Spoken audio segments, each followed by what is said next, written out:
Hello and welcome to my YouTube channel. आज मैं आप सभी को रैखिक असमीका यानी लीनियर इनइक्वालिटीज़ के बारे में समझाऊंगी। आज मैं आपको बताने जा रही हूँ रैखिक असमीका क्या होती है और रैखिक असमीका और रैखिक समीकरण में डिफरेंस क्या है। चलिए आज का वीडियो स्टार्ट करते हैं। समीकरण वो होता है जिसमें इक्वल टू यानी कि बराबर का चिन्ह लगा होता है। एक समीकरण होता है, हम एक समीकरण ले लेते हैं जैसे कि 2x minus 3y equal to 7। ये एक समीकरण है। यदि इसी जगह यहाँ पर 2x माइनस 3y और ये है ग्रेटर देन का साइन ये लगाओ तो यह एक असमीका है। समीकरण और असमीका में केवल इस चिन्ह का ही फ़र्क होता है। बाकी जैसा ही हम समीकरण को सॉल्व करते हैं वैसे ही हम असमीका को भी सॉल्व कर सकते हैं। तो आज मैं आपको बताने जा रही हूँ रैखिक असमीका। तो रैखिक असमीका में हम इन चार चिन्हों का प्रयोग करते हैं। बड़ा यानी ग्रेटर देन, छोटा यानी लेस देन, बड़ा बराबर यानी ग्रेटर देन इक्वल टू, छोटा बराबर यानी लेस देन इक्वल टू। इन चिन्हों का प्रयोग हम रैखिक असमीका में करते हैं। उम्मीद है आप समझ गए होंगे रैखिक असमीका क्या होती है और उसमें किन चिन्हों का प्रयोग किया जाता है। अब मैं आपको बताना चाहती हूँ ये कितने प्रकार की होती है।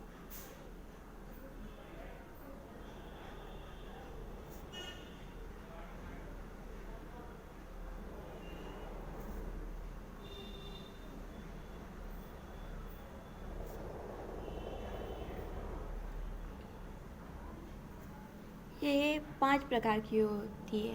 पहली संख्यात्मक असमीका, इसको हम इंग्लिश में न्यूमेरिकल इनइक्वालिटीज़ भी कहते हैं।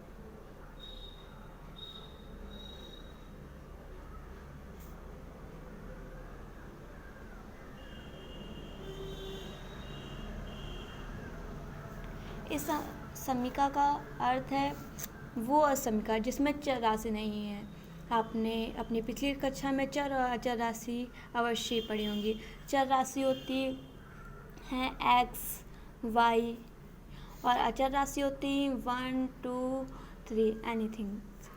तो जिन संख्याओं यानी कि जैसे कि रैखिक असमीका में जो समीकरण बनता है उन समीकरण में अगर चर राशि नहीं है तो वह संख्यात्मक असमीका होती है यानी न्यूमेरिकल इनइक्वालिटी।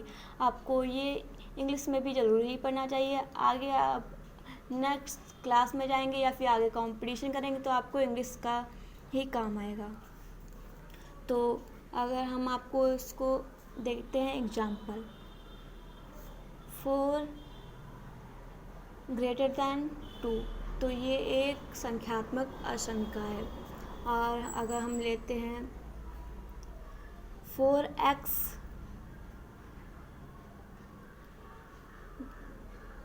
ग्रेटर दैन 2 तो ये एक संख्यात्मक असमीका नहीं है। अब हम आपको बताएंगे सेकंड असमीका, शाब्दिक असमीका।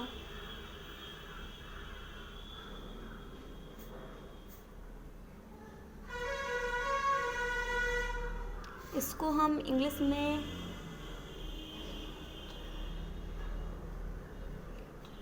लिटरल इनइक्वालिटीज़ कहते हैं।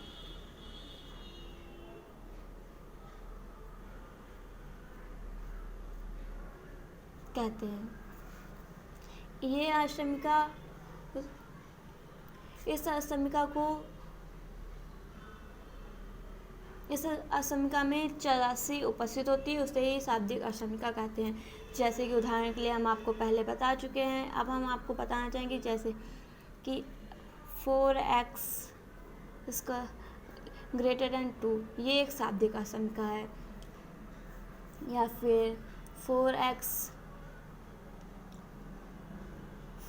माइनस 3 ग्रेटर दैन एट, ये भी एक शाब्दिक असामिका है। इन दोनों में कोई फ़र्क नहीं है, माइनस ही इसका कोई फ़र्क नहीं है। अगर एक चर राशि भी होगी तभी एक शाब्दिक असामिका होगी। थर्ड, ये मोस्ट इम्पॉर्टेंट है, इसका आपको ज़्यादा ध्यान रखना होगा, सुनिश्चित असामिका।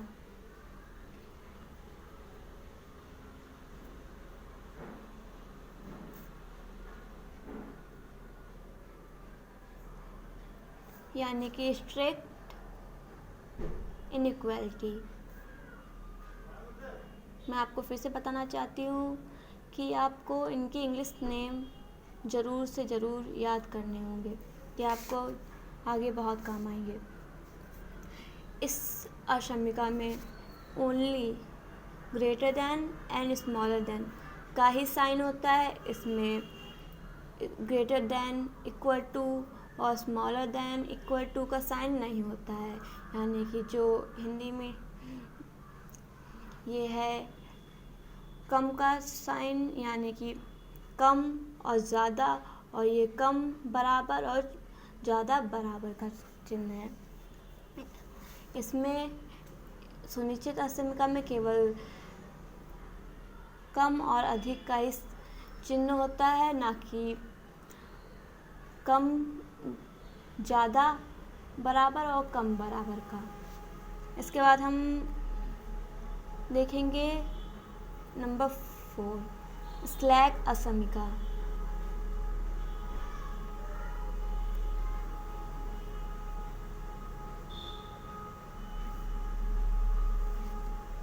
ऐसी असामिका जिसमें केवल greater than, equal to, smaller than, equal to का ही प्रयोग होता है, वो स्लैक असामिका कहती है। इसका इंग्लिश नाम भी स्लैक ही है।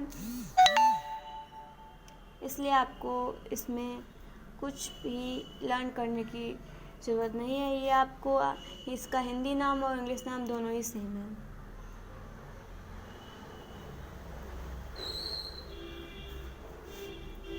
और अब मैं आपको बताने जा रही हूँ द्विक असामिका। यह असामिका बहुत इम्पॉर्टेंट है और आपने पिछली कक्षाओं में नहीं पढ़ी होगी। वह असामिका जिसमें इसको द्विक है तो यहाँ पे डबल इनइक्वालिटीज़ भी कहते हैं। यह असामिका आपने पहले कभी नहीं पढ़ी होगी पिछली कक्षाओं में, आगे तो आप पढ़ेंगे और इस कक्षा में भी आप पढ़ेंगे। Greater, smaller than, equal to, और ये एक चर राशि, स्मॉलर देन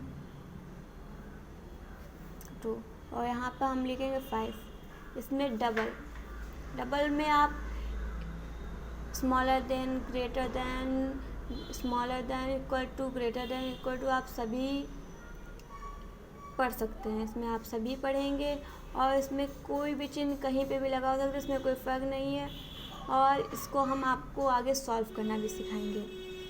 अभी आप ये समझिए जिसमें आप ये जैसे कि आपको दिया 5 और ये स्मॉलर देन का साइन है और एक्स ग्रेटर देन का साइन है और 7, ये भी एक द्विक असामिका है। अगर यहाँ पे इक्वल टू का साइन है और यहाँ पे नहीं है तो भी एक ये द्विक असामिका है। इसमें कोई भी चेंज नहीं है।